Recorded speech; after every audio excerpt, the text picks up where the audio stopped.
Hello everyone, welcome to our channel Chemistry Classes. I am D Deepika. Our today's topic is matter in our surroundings. अगर आपने इस topic से related मेरी पहले वाली videos नहीं देखी हैं तो मैंने उनका लिंक डिस्क्रिप्शन बॉक्स में डाल दिया है, आप वहां से उनको देख सकते हैं. In our previous videos we discuss about what is matter, nature of matter, size of particles of matter, characteristics of matter and state of matter. In our today's video we discuss about can matter change its state. चलिए start करते हैं. Yes, matter can change its state as temperature and pressure changes. तो temperature और pressure के effect की वजह से हम मैटर की स्टेट को चेंज कर सकते हैं. जब टेम्परेचर और प्रेशर चेंज होगा तो उसके अकॉर्डिंग मैटर की स्टेट भी चेंज हो जाएगी. सबसे पहले देखते हैं हम effect of change of temperature. Temperature के चेंज का क्या इफेक्ट होता है मैटर की स्टेट के ऊपर. चलिए एग्जांपल ले लेते हैं वाटर का. हम सभी फैमिलियर हैं वाटर के साथ. वाटर एग्जिस्ट करता है 3 स्टेट के अंदर, 3 स्टेट के अंदर. Ice as solid, drinking water as liquid, water vapour या फिर आप स्टीम बोल सकते हैं एज गैसियस स्टेट. चलिए एक एक्टिविटी करते हैं जिसकी हेल्प से हम पता लगाएंगे कि टेम्परेचर के चेंज होने का क्या इफेक्ट होगा स्टेट के ऊपर.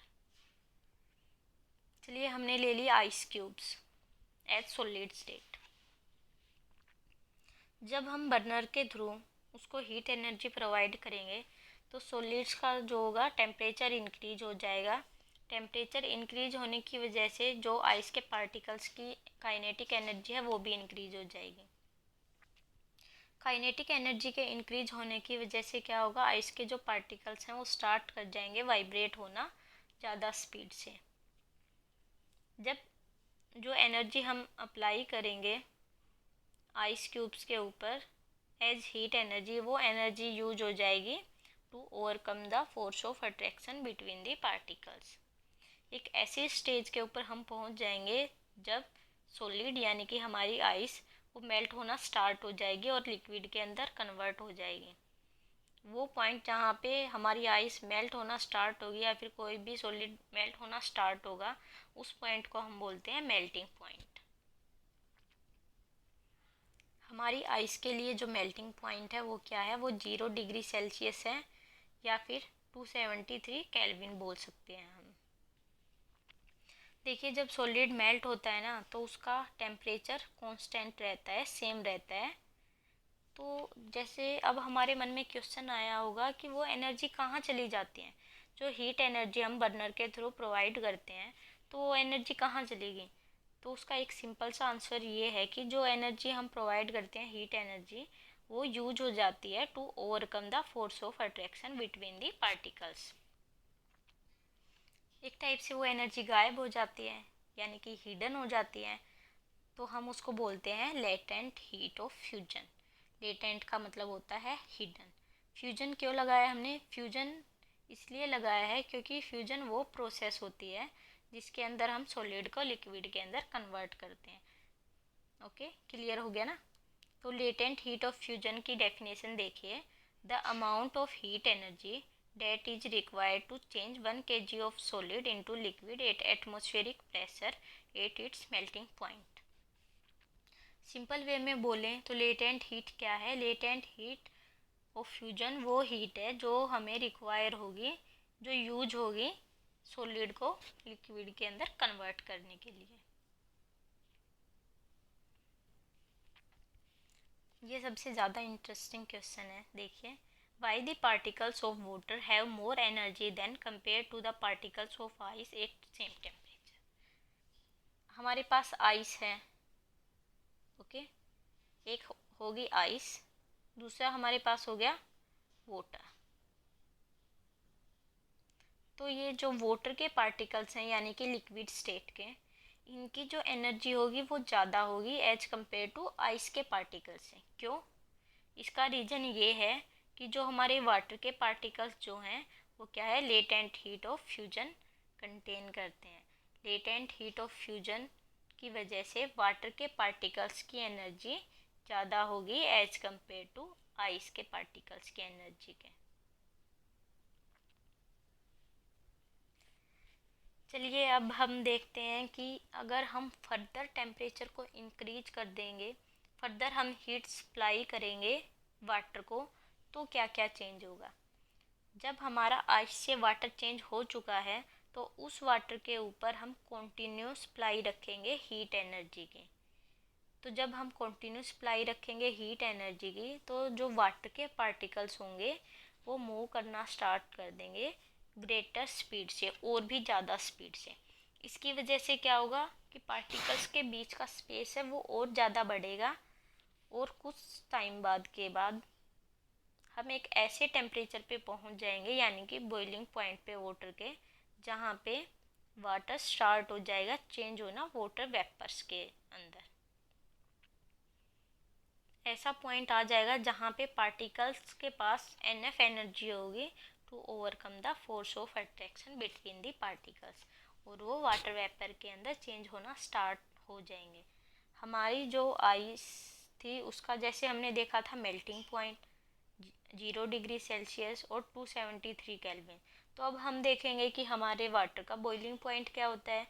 वाटर चेंज हो जाएगा वाटर वेपर के अंदर वेपोराइजेशन के थ्रू, और हमारा जो बॉइलिंग पॉइंट होगा वाटर का वो क्या होगा, वो ये होगा 273 प्लस 100 डिग्री सेल्सियस, यानी कि 373 केल्विन। ओके, हमारे वाटर का बॉइलिंग पॉइंट होता है 373 केल्विन, या फिर आप बोल सकते हो 100 degree Celsius, 100 degree Celsius.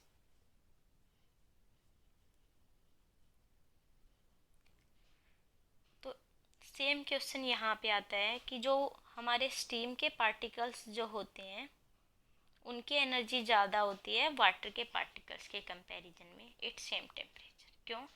Same case होगा, यहाँ पे क्या होगा, latent heat of vaporisation contain करेंगे स्टीम के पार्टिकल्स। वेपोराइजेशन का क्या मतलब है? वेपोराइजेशन वो प्रोसेस है जिसके अंदर जो हमारा लिक्विड वाटर है वो चेंज हो जाएगा गैसियस के अंदर, यानी कि वाटर वेपर्स के अंदर। तो आंसर क्लियर हो गया, क्योंकि जो स्टीम के पार्टिकल्स होते हैं वो क्या करते हैं, latent heat of vaporisation contain करते हैं। इसकी वजह से क्या है, इसी की वजह से जो स्टीम के पार्टिकल्स हैं उनकी एनर्जी ज़्यादा होती है वाटर के पार्टिकल्स से।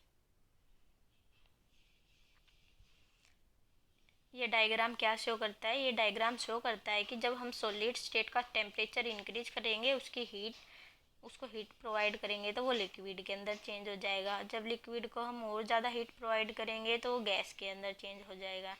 अगर हम टेम्परेचर को डिक्रीज होंगे तो वो पहले लिक्विड के अंदर और फिर सॉलिड के अंदर कन्वर्ट हो जाएगा। तो हमारे यहाँ पे बहुत सारे ऐसे सब्सटेंस है जो सॉलिड से पहले लिक्विड में चेंज होंगे और फिर लिक्विड से गैस के अंदर चेंज होंगे। बट कुछ ऐसे सब्सटेंस भी हैं जो सॉलिड से डायरेक्ट कन्वर्ट हो जाएंगे गैस के अंदर। ठीक है, तो उस प्रोसेस को हम बोलेंगे सब्लिमेशन। सब्लिमेशन का मतलब क्या है? Direct conversion of solid to gaseous state without changing into liquid state. Sublimation के दौरान लिक्विड स्टेट नहीं आती, सॉलिड डायरेक्ट कन्वर्ट हो जाता है गैसियस स्टेट के अंदर।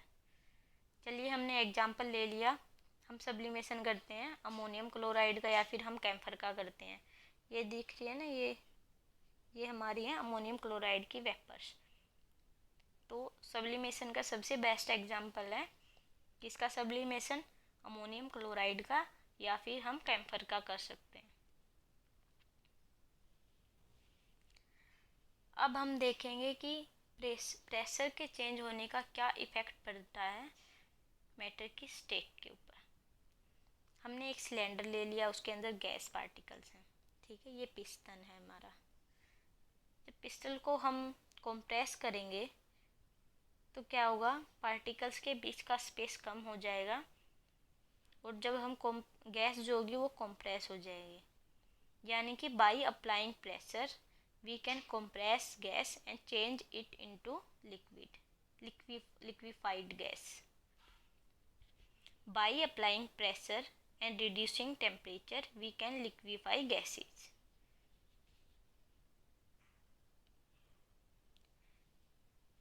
दूसरा एग्जांपल है, देखिए सॉलिड आइस का। सॉलिड आइस को हम ड्राई आइस भी बोलते हैं, और हम इसको स्टोर करते हैं हाई प्रेशर के अंदर। क्यों करते हैं? देखिए, अगर हमारा प्रेशर डिक्रीज हो जाएगा 1 एटमॉस्फेयर तक, तो हमारी जो ड्राई आइस है ना, वो डायरेक्टली कन्वर्ट हो जाएगी गैसियस स्टेट के अंदर without coming into liquid state. इसी की वजह से इसको हम ड्राई आइस भी बोलते हैं। ये गैसियस स्टेट में कन्वर्ट ना हो जाए, इसी वजह से इसको हम हाई प्रेशर पे स्टोर करते हैं। Inter conversion of states of matter, हम तीनों स्टेट को इंटर कन्वर्ट कर सकते हैं। सॉलिड से लिक्विड में कन्वर्ट होने को बोलेंगे फ्यूजन। अगर लिक्विड से बैक टू सॉलिड बन रहा है तो हम उसको बोलेंगे सॉलिडिफिकेशन। लिक्विड से अगर हम गैस बना रहे हैं तो उसको बोलेंगे वेपोराइजेशन। अगर गैस से लिक्विड बन रहा है तो उसको बोलेंगे कंडेंसेशन। अगर सॉलिड से डायरेक्ट गैस बन रही है तो उसको बोलेंगे हम सब्लिमेशन। अगर गैस से हम सॉलिड में कन्वर्ट कर रहे हैं उसको डायरेक्ट, तो भी उसको हम सब्लिमेशन या फिर डिकम्पोजिशन बोलेंगे। Deposition, not decomposition, deposition. Thank you so much for watching my video. अगर आपको मेरी वीडियो पसंद आई हो तो प्लीज़ लाइक कीजिए, शेयर कीजिए, सब्सक्राइब कीजिए। Thank you so much.